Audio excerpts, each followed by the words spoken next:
Peace, it's Brother Polight, and we're gonna do some biology today.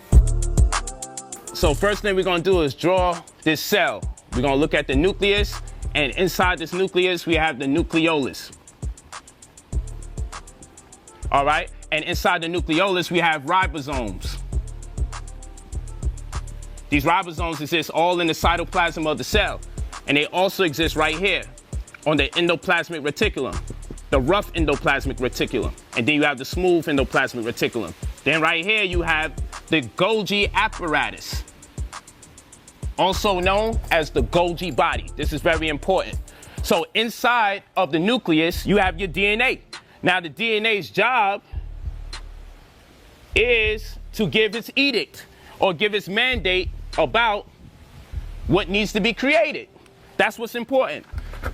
So we got to understand the base pairs real quickly. You have adenine, thymine, guanine, and cytosine. They'll always be seen in these combinations. The DNA has to make a copy of itself. So keep in mind, everything that's going on right over here is really going on inside the nucleus of the atom. So what we're going to have here is the DNA is going to make a copy of itself right here.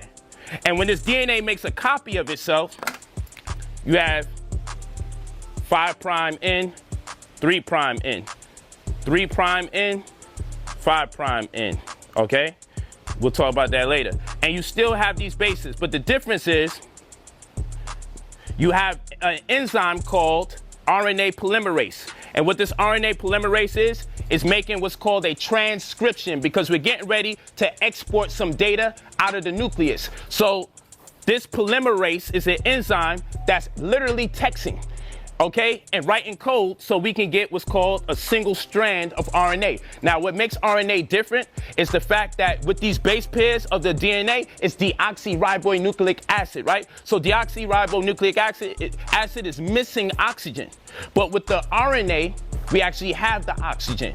Okay, so that's a big difference. Then aside from having adenine, instead of thymine as a pair, you're gonna have U, as in uracil. So it's gonna be AUGC as opposed to ATGC. So now we have the RNA pretty much figured out. We're gonna zip it up with the 5' and the 3'. And so this is almost ready to go. Now we gotta go to the ribosomes. What is the goal of the ribosomes? Well, the ribosome's role is to make sure that it undergoes or executes protein synthesis, to turn these amino acids into peptides, like small circles, one on top of each other, until that becomes an actual protein to fulfill the functionality that it was destined to fulfill by way of the decree or the edict of the DNA.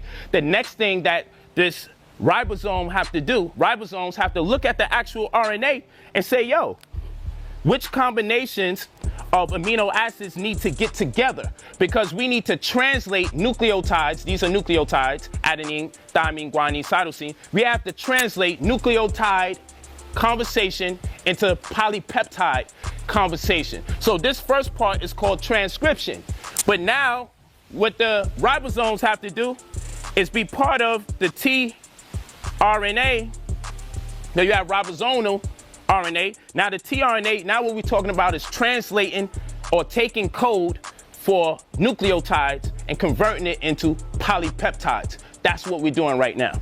And so when this gets done, this is all in the Golgi apparatus, whose job is to really mail data over after it's been put together in proper context. So when this transcription takes place, the translation is going on up in here in the Golgi apparatus.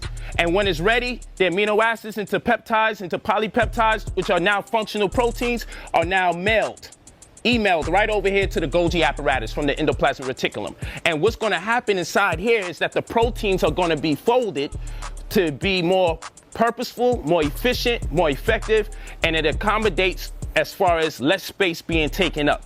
So it can fulfill its purpose to do like what? Maybe create hemoglobin, which is a special protein responsible for the uptake of oxygen from one part of the body to the rest of the body. That's what hemoglobin does, and we're going to get into that conversation. So what kind of virus is the coronavirus? That's the number one question. When there's a virus in town, first thing we should ask is, what kind of virus is it? Is it a DNA virus or is it an RNA virus?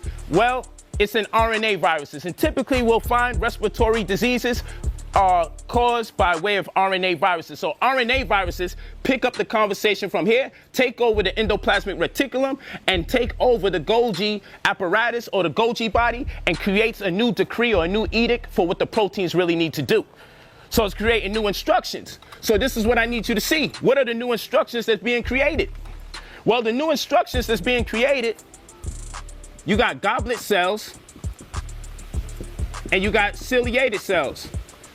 Goblet cells are responsible for creating mucin, right? And mucin is there, or the mucus that's being produced is there so we can protect ourselves from harmful fungi or harmful bacteria, so we don't get infections. That's what your lungs got up in there. And then you got cilia, which protects us from pathogens, okay? So that's what these things are here. But if the virus comes in, if it's an RNA virus, if it's a respiratory disease, then the RNA virus has some kind of compatibility with the cells to trick the cells into thinking, oh, something's compatible with me, it must belong to me. Let me follow the instructions. Unbeknown to the cell, that the virus figured out how to establish compatibility with a protein receptor called ACE2.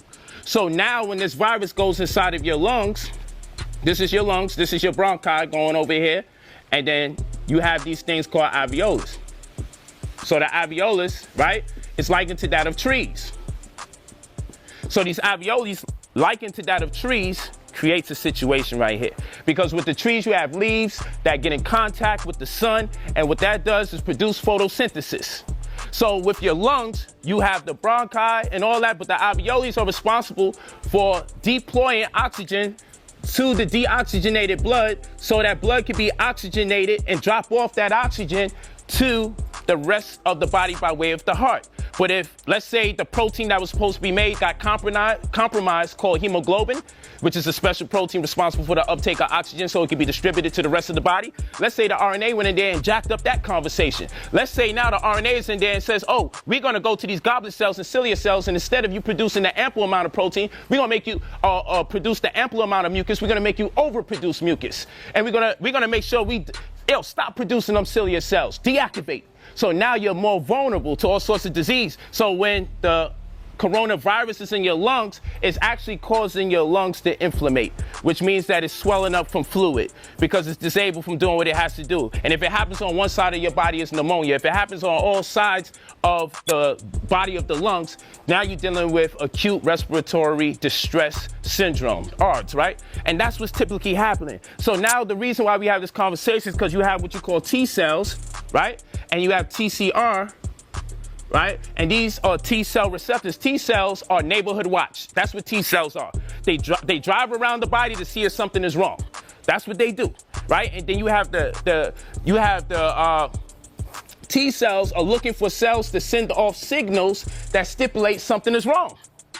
And if they see something is wrong, the T cells go and they start banging. But what if there's radiation taking place that throws off the activation of the T cells, like maybe 5G or 4G? Then that's going to be a problem. So now let me take you through history. In 1918, you had the Spanish flu, and in the Spanish flu, we introduced radio waves, and in introducing those radio waves, we see that in China, there wound up being what? There wound up being a respiratory pandemic called Spanish flu. And then in 1968, we see the introduction of radar. Last time was radio, now it's radar waves. In 1968, we see the Hong Kong flu in China, which created a respiratory pandemic called Hong Kong flu that comes from influenza, which was also a respiratory virus. Now we also see today, 2020, that we have the coronavirus, okay? And we see that the coronavirus comes from SARS. And both of those are respiratory diseases. But what do they all have in common? They are all RNA viruses affecting your respiration.